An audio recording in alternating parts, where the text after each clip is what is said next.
the Undisputed Wrestling Show, brought to you by the Angry Marks Podcast Network. Check it out, www.AngryMarks.com, the best in pro wrestling and MMA.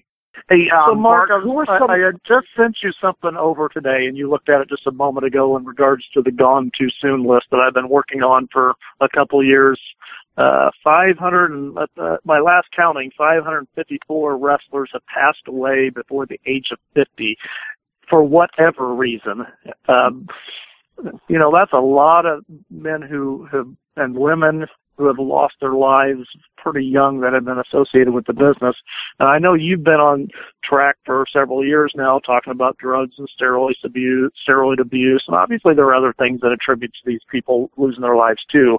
But how much has that impacted you? And I know Chris Benoit's death really had a major impact on your life. I guess what got it to that point to where you said something's got to be done? Well, guys, there's two types of people. There's people that say something needs to be done, and then there's a person that says, I want to go out there and try to do something. I think many of us were just sitting back saying, why don't they do this about this or that? And I finally had the opportunity to go out there and speak my mind, and it wasn't so much about pointing my finger at other people. It was saying, hey, this is what I did.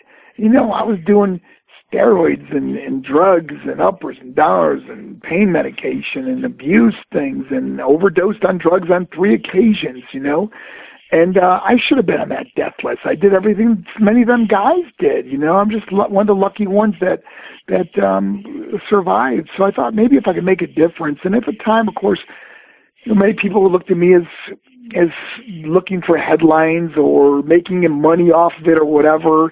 Guys, I'll be the first to tell you, I never was paid 1 cent from any interview or television program I have ever been on. And that can be checked out very easily, but I would never even lie about that. But I know there's people that think I made a ton of money off of the Benoit tragedy or whatever, and that's okay. Whatever people want to think or say, I can live with that. But I look at the culture today, that there were some of us that stood up and said, hey, something needs to be done. And I looked at, people that have taken that now, Triple H and McMahon, and people that have brought in stricter testing, Olympic competitive testing in professional wrestling, and we don't see the wrestlers that are dying or going through things as bad as they did, and then implementing anybody that wrestled for WWE can go to drug rehab, which has saved many lives. And I would like to think that maybe people like myself and some others had a part in that happening. And if not, they say no, okay, that's fine too. And I believe that some people had to stand up and say we need to make some changes, and they did, and they're doing a great job, and I commend them for that. Well, what does it make you feel when people like him? At the time, he was Mr. Kennedy, Ken Anderson, goes and calls you a goof, and Finley, I guess, said some things about you as well. Why would they say something like this when somebody's trying to make a statement about the industry and trying to call out things that from a first-hand experience have caused so many issues in the lives of professional wrestling? And how did that make you feel when they went on record and did that? I got to tell you, Ken and I have a mutual, very close friend. Gunner from TNA Wrestling is a very close friend of mine. I actually brought him on tour with me a few times down to speak at schools. He does a great job. He does this never give up part in our presentation, and I'm so proud of him, man. He's a natural. He's going to be a great motivational speaker when he's done with wrestling, or even part-time when he wants to. But and now he's actually really close friends with Ken Anderson. They travel a lot together on the road. And knowing we're both friends with each other, I got nothing bad to say about Ken. I know Gunner's very close with him, and I'm sure if he ever met me or we ever got to hang out, we'd probably be good friends too. But, you got to think about it. Here's a guy that's saying things about an industry that he is in at the time. Remember, I'm not in the industry no more. I left, and I'm saying things against what is feeding his family every day. So he attacked me from what I was saying, and we were going back and forth on things, and I have no animosity or no. I could care less. All that is for me, it's water under the bridge. Man, life goes on. There's so many other issues in life that I'm dealing with that are important issues in my life that that stuff back then, were important at the time, but now we've seen such a wonderful culture that has changed.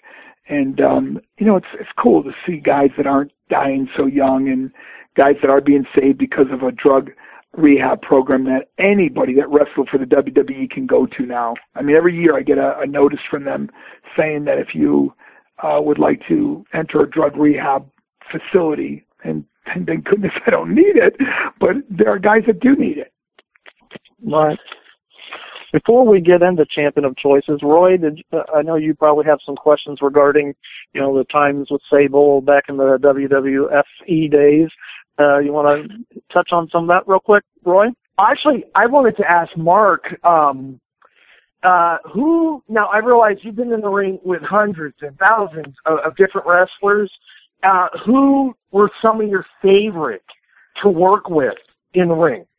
Wow, that's a great question. I've had some really good matches, like Stone Cold, King of the Ring, Brian Pillman, I think it was War Games or World War III. I can't remember which one it was, but we had some really good match. But one of the guys, obviously one of my close friends to this day, Diamond Dallas Page. And the reason why we would have good matches is because Dallas was relentless. He was the best. He would want to make sure detail about everything, and he just worked so hard. There's nobody I have ever met that has a stronger work ethic than Dallas as far as wrestling goes. And one of those things where I make a joke with him all the time about never betting against Dallas, because the guy is just one of those guys that just survives and makes it and becomes successful. And just like he is doing with his DDP yoga. I mean, people would laugh at this guy, and he would just always make it. And but I used to have some really good matches with him, only because he worked so hard, and he always wanted to steal the show. That was his thing. He goes, bad man, let's steal the show. And we go out there and work our tails off to try to have really good matches. But then there was the guys that were so easy, like Kurt Hennig, Ric Flair, guys that could just move you in directions like a dance and make it look so violent, or so good, Those were fun things and memories that I have that were just really, I will always cherish those memories that I got to wrestle with some of the greatest in the business, The Rock was fun to wrestle. One thing about The Rock, he was always kind of a silly guy. He was always goofing around, or he would say things or do things in the ring that normal people wouldn't do. And he was a happy-go-lucky guy, man. And obviously seeing his success now is such a wonderful thing for him. Now, I'm as much as I know about the American scene, I actually know a lot about Japan as well. And I specifically remember a match when I was in Georgia in '92. I actually saw you fight Jushin Liger to a draw July 5th at the Omni in 1992. How was it to be in the ring with someone who's so revered and legendary status such as Jushin Liger? I guess the hard part about wrestling the Japanese wrestlers, and especially when I wrestled over in Japan, was you're in different locker rooms and they have an interpreter come back and forth, and it's like trying to remember what he said and what the move was even called, So that was a little difficult. And remember something, Jushin Liger's his repertoire was like, he had so many things, and I didn't even know what they were called or what they even meant. And they'd say, do this flying scorpion, this and that. I'm like, what the heck is that? So it was like when I remember going out to the ring being really nervous, because I was just trying to remember, do I lock up with him or does he drop to hold me? What was the first thing we were supposed to do? Because I got this intricate scenario of spots that we had memorized. So that was a little tough. And I don't really remember. I don't even think it was a good match. I don't really remember. You probably have a better memory about that than I do. But I just remember feeling very frustrated. Not at him, but just kind of like, oh my gosh, did I forget this or that, or what's coming up next? And the old saying, you throw a guy off the line, or if you throw him off the ropes and it's supposed to be duck the clothesline, and you forget or something, and all of a sudden you forget to duck and he clotheslines you, and it looks just ridiculous, So with him, I really wanted to do well, and I just remember just feeling really nervous because I wasn't sure I could hang with him the way I think that he deserved. Now, one last question for you. So hang on, Roy. We got to get our plug in.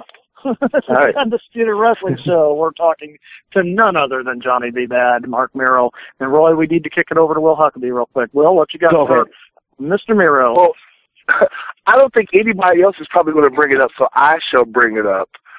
Mark, what is your opinion about the brawl for it all in WWF? Oh, I was hoping somebody would get to that. I was hoping you'd do that. No, really. Hey, you know what? There's no bit of freedom and honesty. That's one thing I found in my life. The brawl for all was for me. It was no win situation. First of all, I'm so far past my prime. I've already had about 8 or 9 surgeries at the time. I was never the fighter I was when I was a boxer, And remember something, when I boxed, I was a 175-pound champion. Now, I'm a 225-pound wrestler with, bad knee, bad elbows, 4 elbow surgeries. Not even making excuses. Those guys probably could kick my butt anyways, But it was just a no-win situation. But it was like, here's the thing. It was not being afraid to do it because there were so many guys that were afraid. And just think of the guys who did not enter that were really afraid of looking bad on national television. And that speaks volumes of guys that had the balls to do it because it was a no-win situation. Even the guy that won the whole thing, it showed what happened to him when he got in the ring with Butterbean, who was, a professional boxer, So it all it did was disrupt our talent pool. A lot of guys got injured really bad. And, it was just, like I said, it was a no-win situation. So basically, what was the basic opinion for all the guys I'm back? Because I read somewhere that a lot of the guys were glad that Ken Shamrock didn't enter it because they were already afraid. They'd already been afraid up to that point of him shooting on them in the ring anyway. So is that your opinion that a lot of guys were actually happy that Ken Shamrock wasn't in the brawl for it all? Well, gosh, he's one of the world's, if your name is the world's most dangerous man, I probably think most guys probably felt like that. But, for me, that would be like, I'll go for it. I mean, everybody knows he's going to beat you anyways, but at least let's see what you can do against him, But they put me in, my first one was against a black man who was like, really good I had no takedown defense. So he just took me down over and over and over. Never really hurt me or hit me hard or anything, but it was a takedown that were just so frustrating where it was like, oh my gosh, he's got me down again. And then he got injured, so I got to go back in. And then they put me against Bradshaw, who, Bradshaw's a big guy. And we fought to a draw, and then we had to go one extra round, and they gave him the decision. And, rightfully so. When they look back on it, the guy deserved to win. So no bitterness, anger, resentment. And, but I enjoyed it. I guess I'm a fighter at heart, I tell you what, we talked to, Dan Severance on a couple of occasions now, Mark, and he was really disappointed they didn't let him in it either. Yeah, well, Dan, he's another guy that can, these guys can really stretch you and hurt you, man. But, the thing about this was it was just a takedown. You couldn't hold him down, so you had to start up again, So the luck of a boxer would be to try to catch a guy coming in or catch him with a good shot that could stun him. But, that's your hope you'd have with a wrestler like that. I know we're running out of time, and I want to hang on, Will. We're losing time here, buddy, and I want to make sure Mark has plenty of time to talk about what he's doing. Real quick, before we kick into Champion of Choices, Mark, and tell us a little bit about the days with Sable. I know you guys are very, still good friends. Everything was amicable when the divorce did happen, but when she was at her height, you were there. Did it ever bother you at all that she was able to attain the heights while you were hurt and you had been busting your hiney, I guess, for 10 years or whatever in the business? Absolutely not. And she'll say the same thing, man. We would laugh because when we do Vince Russo was in charge of going over our promos with us, and I became this, this jealous, insecure person, and we would have so much fun doing that because remember something, we were in it together. That was such a profitable time in our life because they were backing up the Brinks truck to our house. I mean, it was crazy. Right. So we knew we were going to be set for life. Why? And I didn't have no ego. It was like, it was my idea for her to power bomb me and do the things that we did. And we'd run it by Vince Russo, and he'd laugh on some of the things that we would come up with, But, we were a married couple. We thought we were going to, you think at the time you're going to be together forever, and you do things to support each other. And I couldn't have been more proud of her. And people don't realize that when I went to WWE, my contract stated that my wife travels everywhere I go. That was part of my contract. Oh, that's cool. Yeah, and I was one of the first guys ever to get a guaranteed contract with WWE, and I asked for some really stringent things, and that was part of it. Not even Vince never even seen my wife or even knowing that she could be a part of the show. I asked him, "Can I have her as my valet?" And he's like, "Let's just worry about you right now." And then when he saw her, he realized that she was attractive and she could do well, and she really came into her own. I mean, even learning how enough to do a wrestling match, which she never wrestled before, ever had a match. Think about her first match; she's wrestled for the women's title. You know what I mean? So take a step further of the pressure that she was under at the time, but she's a wonderful person. I'm so happy for her and her new life with Brock and their kids. And, we still share a daughter together. I actually, our daughter Mariah is, I just spent, she was over here for Christmas with me, and I'm going to see her for her birthday next week, March 8th.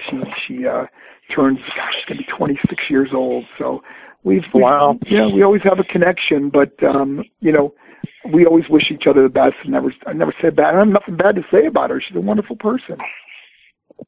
Mark, we all know that Brock is the champion right now.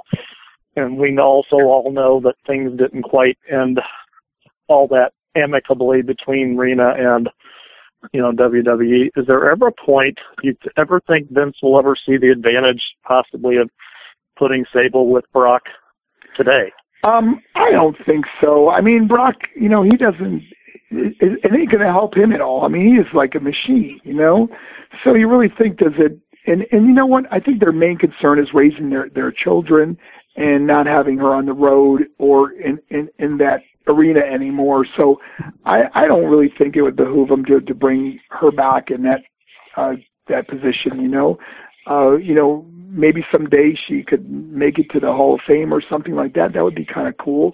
I mean, she did a lot for the business at the time. She was a very popular in the Attitude Era, and you never know. You never know what can happen.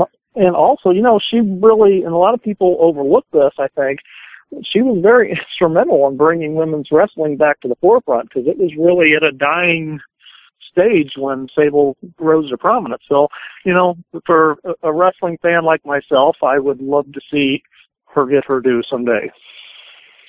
Well, you know what? I got to tell you, there's some people that really helped her along the way. I mean, obviously I worked with her on her wrestling moves together, but there was people like Luna Vachon and Jackie, people that really worked well with her in the ring because she was limited in what she could do. And they built matches around that made her look really good as far as, putting them over them. And I always commend them for doing such a great job with someone that really didn't know as much, to carry a match, but those people really helped her out. And there was a few of them that really were wonderful in helping her. So, Mark, are you saying she was like a young Johnny B. Bad in the ring? I think she was a lot better than a Johnny B. Bad. Seems like with very, very similar experiences, huh? Yeah, it really was. I guess I never really thought about that, but that is true. We were both so green when we had our first matches under the big lights, But like I said, I really wish them nothing but the best, and I'm so blessed in my life now and what I'm doing, and I think you get to a place. I hate when people say those were the days, because I really believe that these are the days. These are the days that we can make the difference, changes. We can do all the things that we've always wanted to do right now, and I will never say those were the days, because these are the days right now. You know, I was just looking, and in 10 days, you're going to be in South Newton Junior High School and Senior High School in Kitland, Indiana, which is, probably 2 hours away from where I'm at, Mark, speaking. So we've already segued right into it. Let's talk about Champion of Choices. What made you decide that was the path you wanted to go in your life? And tell us a little bit about how the journey's gone for you. Well, it was like I said earlier. There's two types of people: the people that want to make a difference, and the people that go out there and say, "I'm going to make a difference." And like I told you earlier, that I always sat back and watched things happen, and I really wanted to make a difference in other people's life. There's no greater joy than helping another person. And I remember my first speaking engagement was Melbourne High School to the football team, 60 players.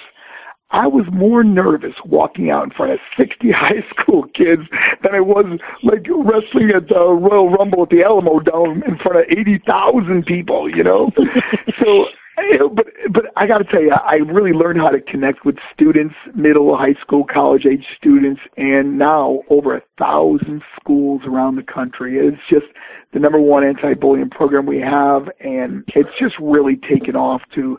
Obviously, it's like back in the wrestling days, I'm doing about 200 events a year, and this year I'll probably do even more than that. I did 33 the first month in January. I already got 28 scheduled for this month. And so it's a crazy schedule, but I love it. The reason I'm being able to talk to you guys today is because it's President's Day. That's right. We're all off school, Mark, because I work at a school, too. I want to have you at our school. Oh, yeah. Well, hey, isn't that great? I'm coming out to Indiana. We're going to, we just got back from a tour from North Carolina, and on that tour, Gunnar joined me on that tour because he's from Hickory, North Carolina. And he joined us on that tour, and we had such a great time. We have so much fun on tour. I tour with about 7 people, and we have a whole team that, sets everything up, and then we have performers, and our dancers, they went all the way to the quarterfinals of America's Got Talent this year. So we got a great team. We got a singer that's a recording artist that is amazing. Plus we bring Gunnar out because he's relevant, being on television right now. And, of course, I share my story of tragedy and triumph at schools, and we see such a great response of making a difference in kids' lives. That's just phenomenal. When you were out in Will Huckabee's land, Will Huckabee is from North Carolina. How close were you to Hickory, Will? Well, we were in I'm sorry. We just came back from Iredell County, which I'm not sure how far. I don't think it was very far from Hickory, maybe 40 minutes or so. So how close is that to you, Mr. Huckabee? I'm thinking, Hickory is about 2.5, 3 hours. So it's about the same distance from where he's going to be from you this week. So Mark just has a habit of just going right out of where we can go see him, right? Well, you never know. I'm going to be doing this for a while, and as the program expands, we're going all over. I mean, we even went to Russia and spoke at schools over in Russia. It was incredible. Awesome. Yeah. So, but please, if the listeners if they go to our website, which is ThinkPoz, which is P-O-Z as in zebra, thinkpoz.org, O-R-G, and you can see all the upcoming events and everything that we've done and making a difference in these kids' lives. That is absolutely phenomenal, Mark. I'm just reading all the inspirational stories of people who, talk about the experiences of you coming out and speaking, how they laughed with you, how they cried with you, and how you're making a difference in lives. It's just, we get a lot of people on our show. We've been doing this for 2 years now. The DDPs of the world, the Marc Meros of the world, the people that we've, really connected with who are trying to make differences in people's lives. That seems to be the most important thing to me. As a fellow Christian with you, Mark, it's important that the message keeps getting out. Oh, Rick, I appreciate that so much. We all end up leaving a legacy, and I think about my legacy is not going to be a building or a street named after me. It's going to be the difference I made in somebody else's life, and I really hope that I can continue to do what I do. And I think that's why Dallas and I became such close friends, is that we both have this passion for wanting to make a difference in somebody else's life. What I often tell people, you want to be happy? Help someone else become happy. You want to be successful? Help someone else become successful. Giving while you're living, so you're knowing where it's going. Mark, do you know Mo from the WWF days? Mo, now they're doing a tribute to him, correct?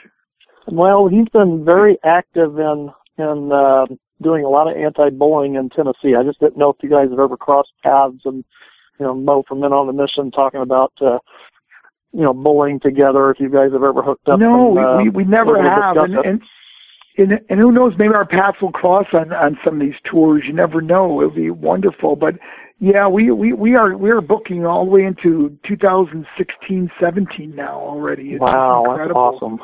Wow, but I just I stay real healthy, and I just keep motoring along, and I love it. It's like being back in the wrestling days. Only at least I don't have to deal with the injuries as much.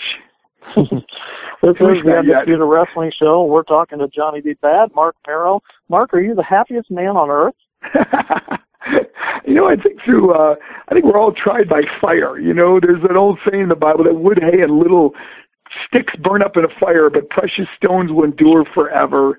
And I often tell people I speak to, you are a precious stone, and don't ever let that fire burn you, man, because I tell you, you can just got to keep going in life. And I learned through adversity what is truly important, and losing some of the most precious people in my life. Obviously my mother and father died young. My little brother and sister died at 21. And losing people, you realize how precious life is and how important it is to make a difference and to be a part of joy. I mean, happiness is a choice in my life. I could choose to be miserable or angry or bitter at people and talk about people. And all it is resentment and unforgiveness. And I found that you either forgive or you relive. And I don't need to relive bad memories anymore. I just move on and forgive everybody and everything that ever happened in my life. And I found a real joy through that and a joy through giving. Well, tell us a little bit about your book and what prompted you to write a book. Well, it's exactly under those things, it's about really learning to choose to be happy, but it's about also surrounding yourself with positive people. We become who we surround ourselves with. And I often tell people, your friends, your coworkers, they're like elevators. They either take you up or they take you down. Show me your friends, I'll show you your future. So important to surround yourself with like-minded, positive people, because you ever get off the phone with someone that is all they're doing is spewing hatred or talking about someone or telling you how miserable their life is. It's like you get off the phone physically tired. And, we're only allowed so many heartbeats. I want to use them for good stuff. I don't want to talk bad about people. I don't want to, bicker and complain and murmur and argue and fight with people. I just don't have the time.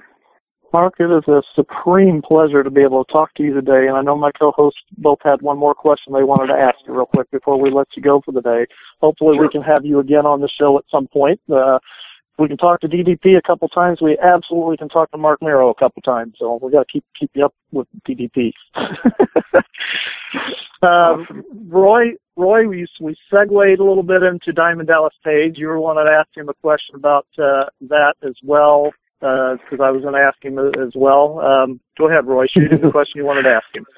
All right. There are multiple rumors, internet things, stuff like that, about the real reason that you left WCW. Some people believe it was your contract was up. Some people believe you objected to an angle that involved Paige and Kimberly. What is the real reason that you left WCW? All of the above. No, here's the thing, guys. Like I told you guys earlier, I always wanted to go to the WWF at the time. And I had the opportunity to go there. And they gave me an offer that was very, very lucrative. It was a guaranteed contract. Plus, they gave me all the things I wanted, including, having my wife part of well, I shouldn't say that part of the event because they didn't know at the time, but having her travel with me, which was really important for me because I didn't want my marriage to fall apart. Go figure. But the other thing is that at the time, my wife and I were very strong in our faith and in church, and our daughter was going to a Christian school, and it really affected her seeing me on TV with Kimberly. And I politely asked if we could just, I didn't really need a valet or Kimberly at the time, as the Johnny the Bad character. So I asked if we could, change that. And now, of course, people blew that out of proportion and said I was going to quit or do this. All untrue. Okay. And they took her apart from me, and then Eric and I got in an argument at one point, and Eric's a strong-willed person, and it's a good, he's got a strong, and he's been successful in his life because of that too, good and bad. But we had an argument at the airport, and I decided not to go to Nitro and take the WWF's contract, and I left the company. So it wasn't on the best of terms. I wish it could have been better because they did a lot for me. They gave me the start in professional wrestling, helped me financially in my life where, obviously I could live a wonderful life now, and I was really blessed. But then I got the new beginning with the WWF, and of course, being with my wife at the time and fulfilling another dream, but also, making a lot of mistakes, And, but you look at mistakes now, you say, oh, they're learning experiences. I won't make them again because then they'll just be another mistake. And now they're just learning experiences in life. And you learn your experiences through the valley. And sometimes we all have to go through a valley to get back to the mountaintop. And thank God Marc Mero's back on the mountaintop in a very special place in his life. Will Huckabee, last one from Marc Mero. Yeah, Mark, last question. What is your legacy? Well, like I said earlier, when they write the book of Marc Mero, what's going to be your lasting legacy? I hope and pray it is that I made a difference in other people's lives. Students that were going to end their life, that were self-harming, families that came were reunited because of something they saw in one of my presentations. That's a joy I think we have. Like I said, the more you give, the more you get back in your own life. And I just want to keep giving. I just want to keep doing some cool stuff for people. And that's the legacy I really hope and pray that I leave when I breathe my final breath. And the last one from me, Mark, what can you tell me about your TNA days? Oh, they were very short-lived. Yes, they were. There was Johnny B. Bad came back. It came back with a totally different look, short hair. Yeah, maybe a little bit.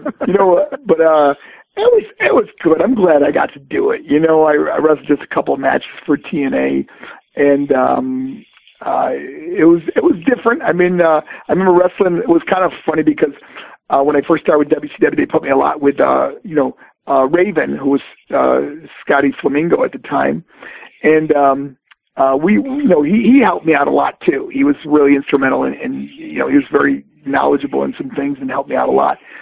But then the match I had with him was interrupted by Diamond Dallas Page, who gave me the Diamond Cutter, and I ended up pinning Scotty in a match that saw the three of us come full circle, from WCW, WWF, and TNA. So it was kind of cool.